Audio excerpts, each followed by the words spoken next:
It's recording. Okay. So Gary, you've been with Xavier since he was 11 years old, right? Correct. Can you talk about, what you've seen in him that's, this has been 11, you were just telling me he was 22 years old. What do you see the transition for him since watching that 11-year-old boy turn into this 22-year-old man who's just a wonder on the track? I think he's grown a lot, matured in certain ways. We still have a long ways to go, but I believe, with the guidance of me and Coach Holloway, that he'll become the best athlete possible. And, I don't know, what are the things that you've seen in the last couple of years that, in Xavier that have changed? I would think his hungriness to want to win. He's always hated to lose, but now, the passion is really deep now. Really, this level is professional level. He knows he has to take his game another step, and when he loses, it just really frustrates him. So I think that, and also learning the track and field world. Before, Xavier was in high school, you tell him to run the 300, he'll be like, where to start? He really never knew, okay, where the 300-meter mark was, where the 200-meter mark was. But now he's really taking an interest in track and field. He's also given some track and field clinics back in Baton Rouge, Louisiana, which is really helping. Yeah, and I've noticed completely, in these interviews, he was very reticent, barely spoke to me. It was really hard to get any words, and today, he's just more comfortable in front, talking about track, talking about himself. Have you noticed those changes? Is that something that you guys have worked on? Yes, since he's gotten here at Gainesville, Coach Holloway has worked with his approach on how he carries himself as a citizen off the track and on the track. He really has grown a lot in that area. And so you credit Coach Holloway for that? Holloway and his parents. His parents also, they really stay on him, about the way he carries himself off the track. And Xavier has excellent parents. They're there for him every minute of the day, every second of the day. They're there, they can call to help him, better himself as a young man in today's society. And how do you feel about the Olympic trials coming up? How do you, you've been with them a long time. How do you feel about his chances in making the Olympic team and then going over to Beijing? I feel we have a very good chance of making the team. When it all boils down to it, you have to line up, you have to execute and get the job done, and the top three from there will move on. And I noticed a little bit, I mentioned to him, a little bit of frustration when he at Prefontaine, and he mentioned that he was a little bit frustrated. Do you think that'll be behind him, or is that a new problem that has surfaced since he's taken on track solely? I think in his mind he'll remember what happened. That way, that would give him the push to want it not to happen again. Because the first thing he said to me when he came off the track at Prefontaine, this is not going to happen again. So I think it's a motivation level for him. That way he could really push himself the next time he go out there to the G. And I know it's hard to predict times. I put Xavier on the spot with his, asking if he could run 1963. I'm going to put you on the spot as well. Do you think he's in that kind of shape to run 1963? I believe he's in that type of shape. Do I want to see a 1963 at the trials? No. I prefer to see the 1963 at the Olympics.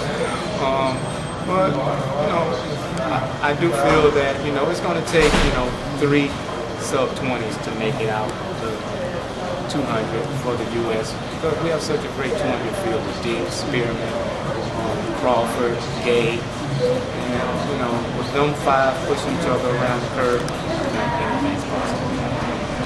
And Usain Bolt and Wallace Spearman, all these guys, are those guys, does Xavier spend more time? You said he's changed his approach on track and those types of things. Has he changed his approach to who's out there, who he needs to compete with? Has that become something of a focus for him? Really, no, because I've always stressed to Xavier since he was young. you can only control what happens in your lane. So basically, you just need to worry about making sure that you bring your A game to the track every time you step on the track, and forget about what's going on in the lane and the other lanes.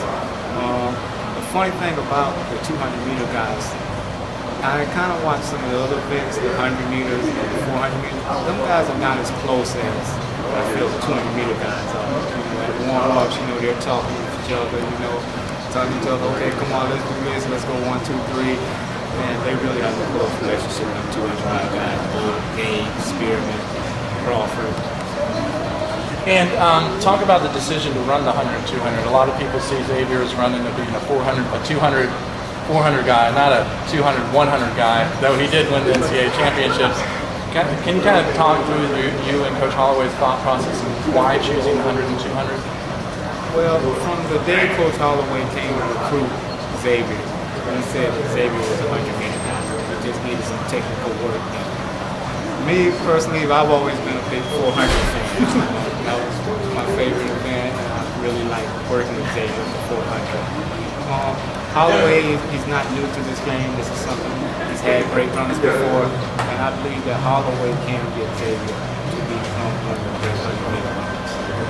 And again, I don't need to bring up Usain Bolt, but Usain Bolt's 6'5", Xavier's a huge guy too. Do you think this is maybe give legitimacy to people saying, hey, big guys can run fast too? Oh, definitely. What Bolt accomplished, I believe, really stood out because now you say, okay, if you have a 6'5" guy who gets out the blocks well and run the 100 well, I think this will encourage a lot of other athletes to say, okay, well, just because you're tall don't mean you can't run the 100. Usain Bolt has really done very well this year. The start was beautiful in New York. I got to see it personally. It was a perfect race. I can't say anything bad about that race. Any predictions on what Xavier could run the 100 in right now? It's hard to say. We started off with a 10-1 earlier at the University of Florida, Florida Relays. Then we did a few 10-2 spots. So right now it's just basically still trying to work on the technique, the start, and it's hard to predict. And his start has always been a real limiting factor for Xavier. Have you seen improvement there? Is he getting more consistent? I know you and Coach Holloway are talking about he's getting better and better. He's definitely getting better with the start. There's still some flaws in there, some kinks that we have to work out, but he is getting better with the starts. I think once we fix that part, I believe Xavier will run so too. And what is it like to get out there with Derek Haskell? How's he like the group that he has to work with here in Gainesville? Oh, that's wonderful. You have a guy like Derek Atkins, Steve Mullings, Bernard Williams, Josh Norman, and all them guys up with doing starts together. I mean, that really brings the best out of them. They really enjoy doing that. We do it probably one time a week where we get them all together around the do starts. And they have bets who are going to make it to the 31st, who's going to make it to the 41st. And I think it really brings another level to their practice. All right. Well, thank you very much, Gary. Appreciate it. Thank you. All right.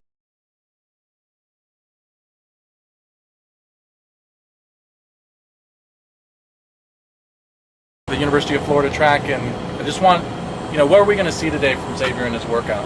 We're just going to work a little bit on his acceleration from 0 to 30, just trying to teach him to be patient and build his speed and not be so excited about trying to be the first guy in 10 meters. Just work on good posture, good position, so that we have some energy to put it all in the beginning.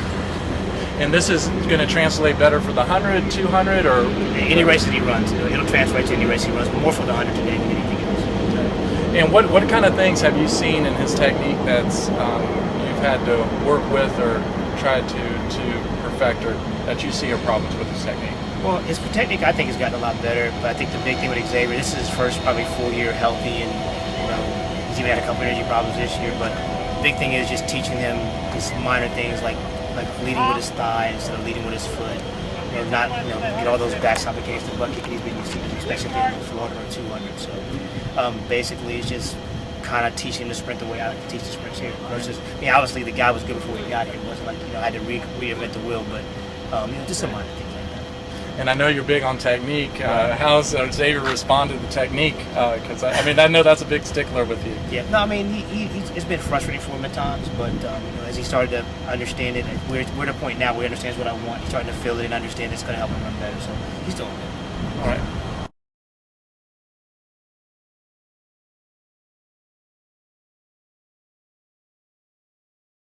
Okay, Xavier, I guess the last time I spoke to you was right after NCAA championships and the historic double, and then at that time you told me that you're not going to go pro, and then tell us about what had transpired between the end of the NCAA track championships in Sacramento and your decision to turn pro.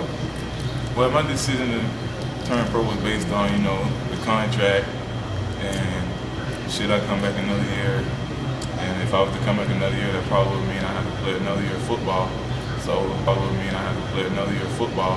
So I felt like I was in the best shape of my life at that time. So why not, go pro and work towards my dream of going to the Olympics? Because if I would have stayed another year when I played football, I might have risked the chance of getting injured. But they threw a large amount of money at me, so I was like, I can't pass that up. I can get the same amount if I was to go like top 12 in the NFL draft. So it really was a win-win situation, so I had to leave. And who was the biggest influence? I mean, is that a decision you arrived at on your own, or was it you? I know that your father has spoken a little bit about it, but who were some of the major players to help you make that decision, if there were any? And then, because you just when I spoke to you, you just really wanted to come back and play football. Yeah, it was just, a major decision for me, and, my dad was a major part of it because, he wasn't pushing me or persuading me either way. He was just, letting me know that it was all up to me, and no matter what I chose, it was on me. So I just went with my heart and went to this track. And so last year, talk about last year and what happened as far as what happened on the track. It was like a freak accident. That's what I can tell you, because when I was out there, I felt good. I ran the first round, as planned, and then I got on the second round. I didn't feel any tweaks or anything. I got out there, and ran and got, sent my way in the curve, and then my kneecap just popped out. And this is like the first time I recall that you ever really having an injury. Yeah, that's minor things. I had like tweak yams and things like that, but nothing major, of this matter. So yeah, it was, it was a heartbreaker for me. And how did you handle the injury? I mean, you've been, you're the X-Man. You've been able to run through incredible amounts of series of races, and you have incredible durability. I think in 2006 you ran 60 some odd races. And how was that to just be set back like that? Well, like I said, it was a heartbreaker because as soon as it happened, and they told me I wouldn't be able to run for a couple months after my IT band and everything healed up enough for the kneecap to stay in place. But if it was left to me, I wanted to get right back on the track. But at the end, it was too late. That was the trials to go to the World, so I missed out on the World. So it really hit me. But the only thing I can do was rehab and get better. And how was that transition, being able to not playing football in the fall, not have spring football? And I mean, that's something that you've been doing since I guess you were about 11 years old. How was that transition, just focusing on track? It was, I wouldn't say it hurt me, but being a first year on the circuit and things, I was never really used to having a break. So I don't say it hurt me in a bad way. I'm just saying like my body, it didn't know how to take it because when you was always on the run, I'm usually going from football to track. So once I got that break, it's just like my body just didn't know how to take it. So it affected me a little bit. But now that I'm on the circuit for a second year, I know how to get the base training in, then get the speed work, and let everything build up until race time. And how has that transition been going to the international circuit? What do you think about running in Europe for one?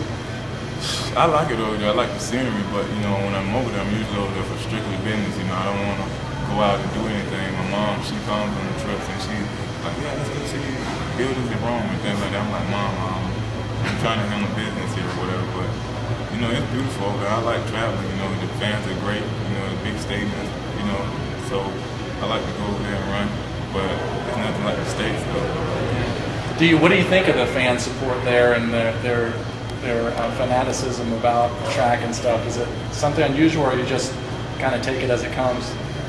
It's unusual to me being, you know, in track. I've been in Tiger Stadium, 93,000 people screaming and yelling, but over there it's not 93,000, but it's probably 50 or 60,000 screaming and yelling at a track meet. So, you know, it gets you pumped, you know, and the fans are very excited. I like to run in the meets over there.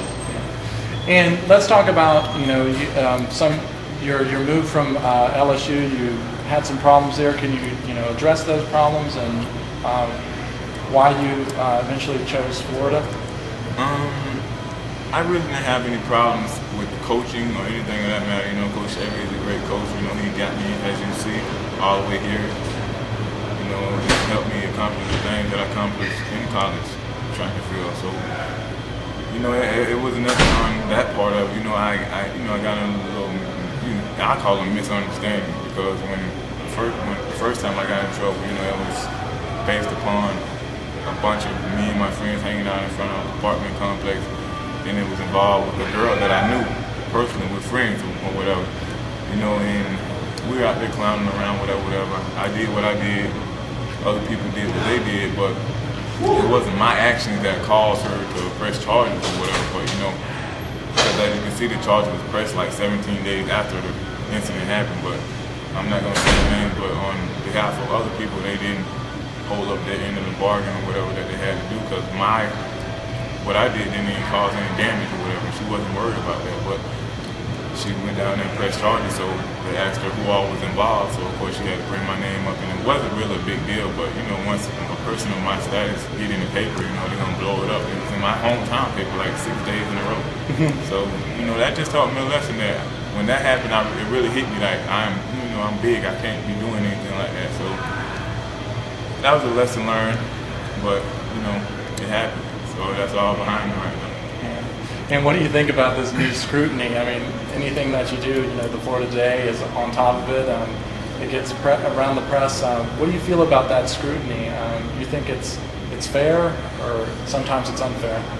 You know, I don't think it's fair, but like my father told me, I sat down and talked to him, you know, about it. I'm like, well, if they want to, you know, slander my name and things like that, then I'm doing no more interviews from Florida Today. And he was like, well, Xavier, you have to, because you're from Florida, you know.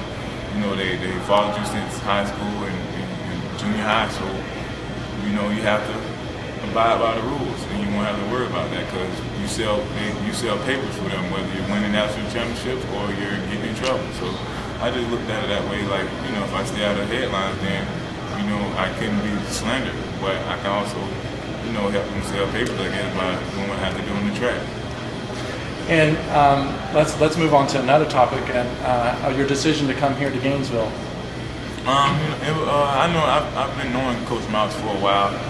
You know, I've seen him around at different track meets. You know, we spoke or whatever. I know he's a great coach, so I know I had to, you know, transfer from Louisiana to Florida. So it was between him and Coach Bobby Kersey. And I really didn't want to go all the way to the West Coast, you know, California. You know, my mom was in my ear. Like, why don't you come home, you know, in 2 hours away, such and such. So I just, you know, made the decision, you know, to come here. I know Coach Moss is a good coach, you know, so I figured I'd just, you know, put the ball in his hand and go from there. And I know that he shares some similarities with Coach Shaver with technical, but what are some differences that you've seen and some things that he's helped you with? You know, yeah, he's a very technical coach. You know, he helps me with my, you know, my form and my stature. You know, running up tall and different things that I needed, you know, to be cleaned up on. Coming from, you know, just being a college athlete. You know, my first year, I went pro and came right into the circuit, so I really didn't have no coaching on form or technique and all that. I was just running off of, you know, pure strength and, you know, just from being in shape. And let's talk about your races. How has, I mean, you opened up with, I think, a 10-13, 10-14 at Florida Relays. How are things progressed for you?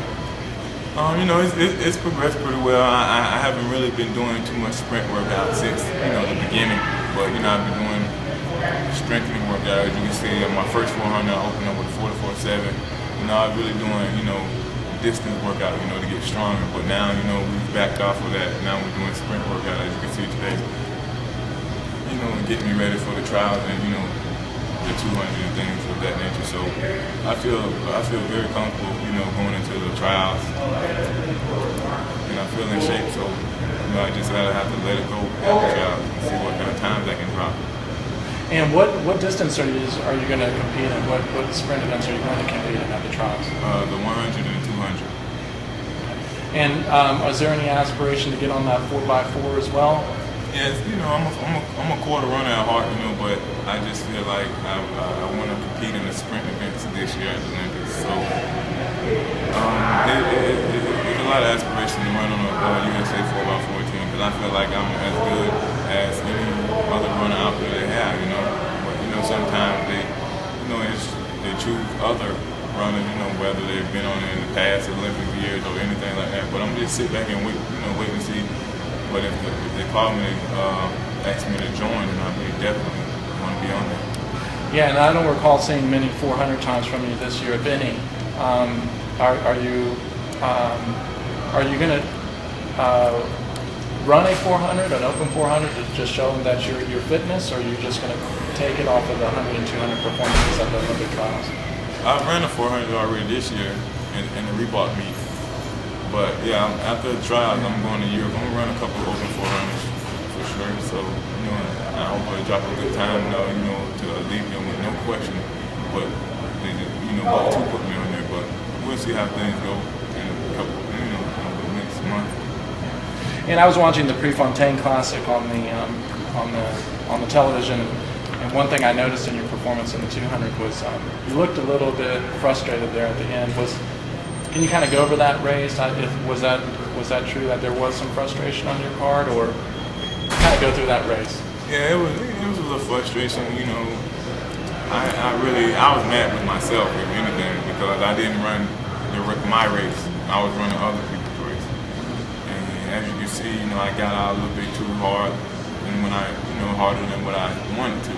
Then when I got like in the mid 100 meters, I just, I find myself looking at the corner of my eyes, and I usually don't do all that stuff. I'm strictly one-zone focused.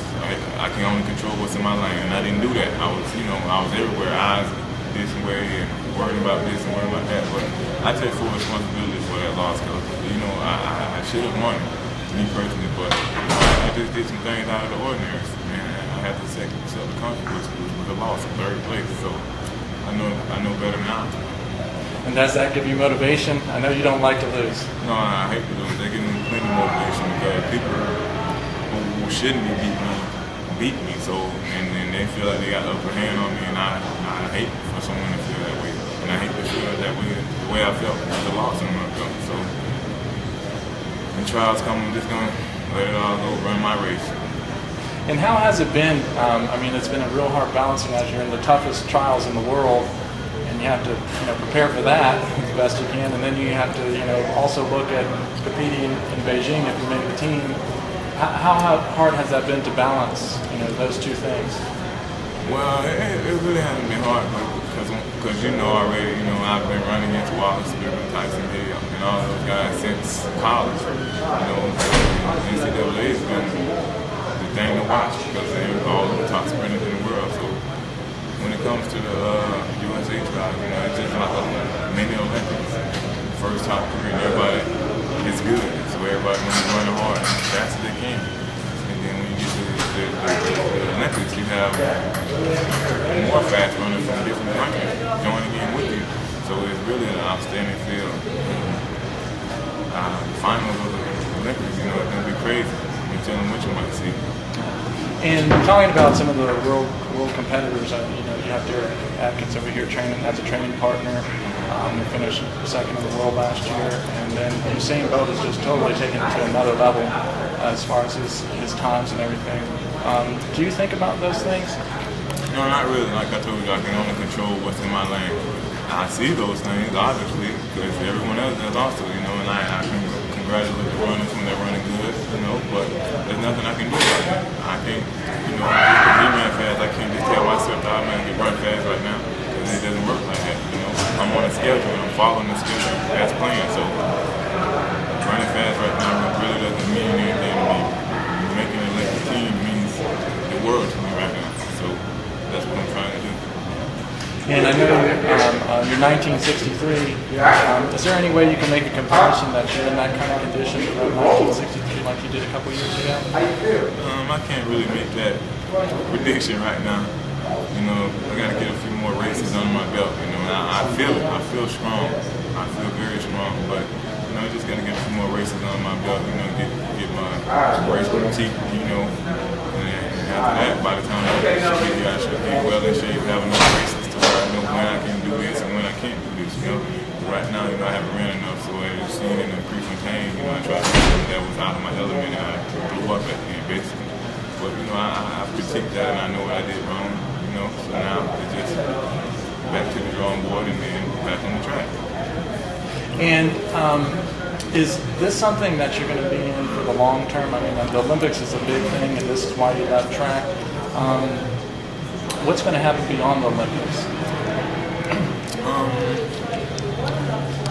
Beyond the Olympics, I'm just trying to, you know, be an icon, and, you know, for kids to look up to. I know I looked up to pro athletes growing up, so I want to be one of those people who, you know, do good on the field and off the field. I know I had some mishaps or whatever, but that's behind me now. I'm still trying to be a role model for kids.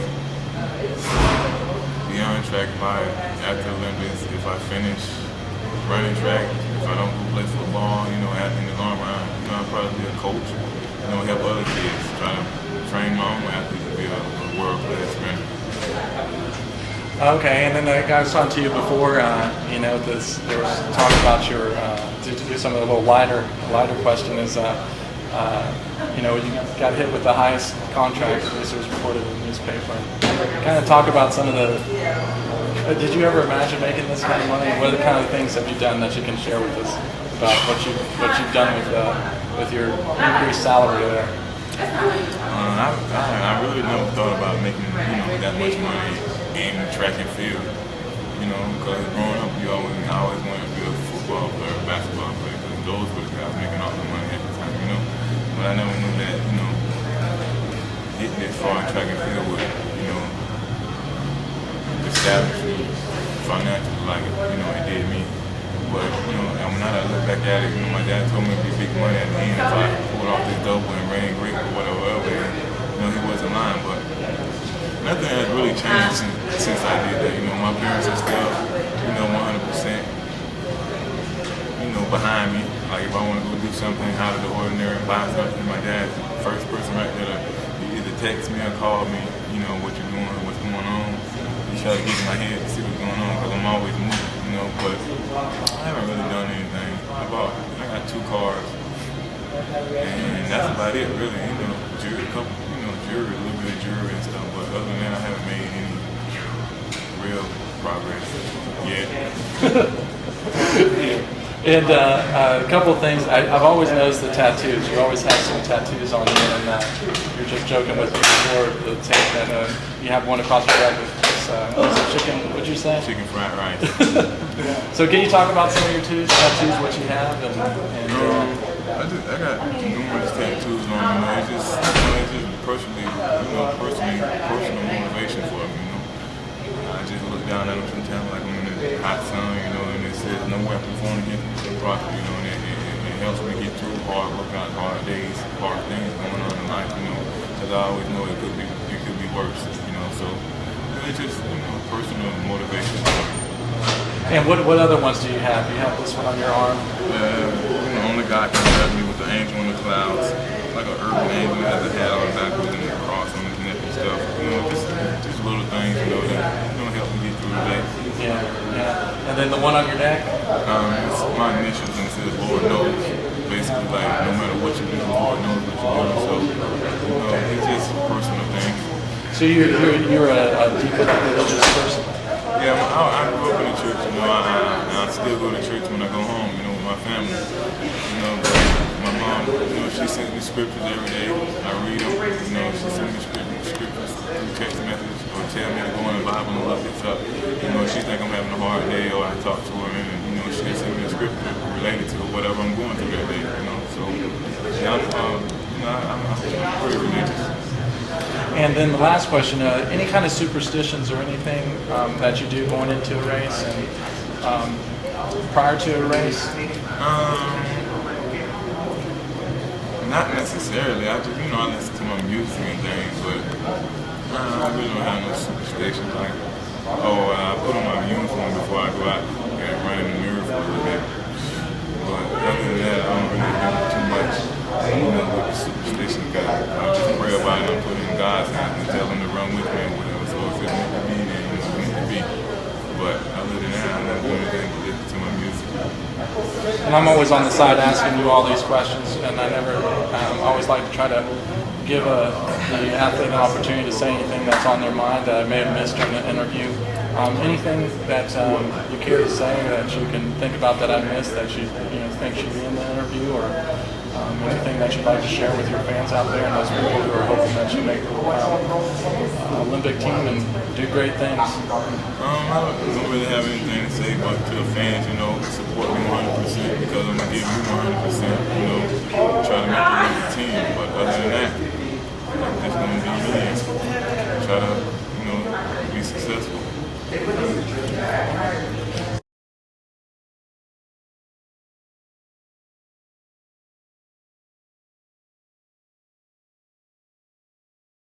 So, Coach Holloway, can you tell us 100, 200 meters, I was talking to Gary a little bit about it and Xavier. How did you guys arrive at that decision? It's basically Xavier's decision. I know everybody in the world thinks he's going to be a great 400-meter runner someday, but that's Xavier's decision. And he hired me to coach him, and I asked him what events he wanted to run. He said the 1 and the 2, so I just doing my job and getting ready for those 2 events. And do you see progress in the 100 meters?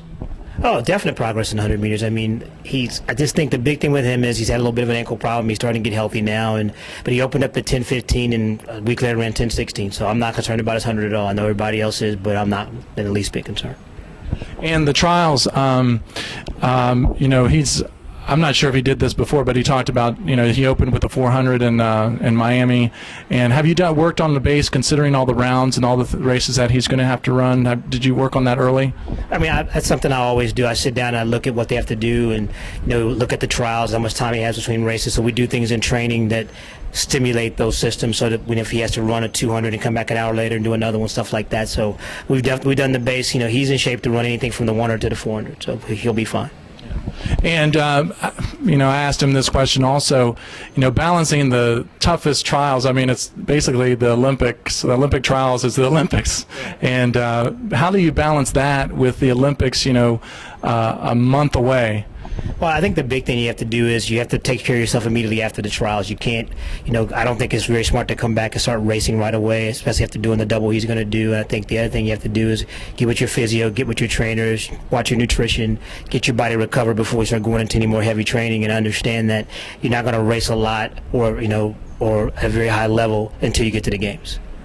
And his times, have you been happy with those times that he's performed now? Is that where he needs to be right now? Yeah, I'm proud. Other than the 10:28 in New York, which I have no idea what was going on with that one, I've been very pleased with everything he's done this year. And from a technical standpoint, he's come a long way, and I think he's healthy now. So it's just a matter of us resting him up now and letting him go do what he does best, and that's compete at a high level. And he seemed a little frustrated at Prefontaine. I talked to him a little bit about it, and Gary said he walked off the track. He said it'd never happen again. What did you tell him after that race? I just told him we had to be patient, that, things like that happen. The ankle will still bother him a little bit, but we had to learn from it. And I think the thing we learned is we had to learn to relax a little bit more the last 50. You can't accelerate the last 50. And, he's always had this ability to accelerate or move past people the last part of the race. And, that gear's there, but you can't use any gears if you only have one ankle. And that's basically what he was running on one ankle at that meet. So And what is wrong with the ankle? What occurred? I mean, he's had some bone chips in there, and it was kind of locking up on him, and he couldn't push off of it. And it's obviously hard to start. It's hard to run a turn when you run on one leg like that. But we've got some treatment on it, and everything seems to be fine now, and he's ready to go. And the trials, I mean, people just been running crazy times. Is he prepared to run under 10? Is he prepared to run under like 19.8? We think so. There's nothing that we've done in training that makes me believe he can't do that. I've had several guys run under 10 and several guys, at least one guy run under 19.9, and I know he's in that kind of shape. So I'm just excited to get him there and get him in the right frame of mind and get him going. And I know you keep stats and all those types of things. And I remember a long time ago when John Capel was nobody, and you told Bruce Kritzler he's going to run 1975 or something like that. Something just outrageous. Right. Can you make any predictions? Is Xavier running those kind of workouts that indicate to you that he's ready to run fast? I would say he's definitely run. The time to say he's ready to run fast, and I have a better indicator. Like with John, I told Bruce that like right before the final or something like that. I watched him through the rounds and I could tell, and I'll be able to tell once we start the rounds out in Eugene. But I do expect him to run a sub 10. I definitely expect him to be sub 1990. So, yeah. And I know that you have a long history with Xavier. You recruited him to try to come to Florida, and is he? I mean, this opportunity to coach him, what has it meant to you? And is he everything that you thought he was in high school? Oh yeah, I mean, I think he's even a better athlete than I thought, and his former coach Dennis Shaver told me that when I got him. He said you're going to find out that he's even better than most people think he is. And the big thing with Xavier is he's been a football player for his whole life, so we're trying to teach him how to be a track athlete, and that's something else that Dennis talked to me about also. So the big thing for us right now with him is just letting him grow into being a track and field athlete and get all that football out of him. And has that been difficult? At times it is, because the mentality of the football player is I'm just gonna get there. Sometimes it's just don't worry about technique. I'm just gonna get there. And if you're gonna be a great 100 or 200 meter guy, you got to be able to have technique. And he's coming along. He's getting there. All right. Well, last question I want to ask you is, I know Xavier. Everybody talks about him being the best 400 guy. You already talked about that. What do you think he needs to do to get into that 400 pool? In terms of this summer, you mean? Yes. What does he need to, performance-wise? Or do you think there's anything that he can do to affect his position on earning that spot? I think the first thing we need to do is make the team in the 100 and 200, and then, that takes care of the 4x1. And as far as the 4x4 goes, I mean, he's already run 44.70. We're going to run another 400 before the Olympics overseas. And, the people with the high performance that deal with the relay, if he runs 44 low, he'll be put in the pool because he'll already be on the team. And I think the big thing is that we all know what Xavier's capable of. We just want to see him do it. And I think Xavier feels the same way. All right. Well,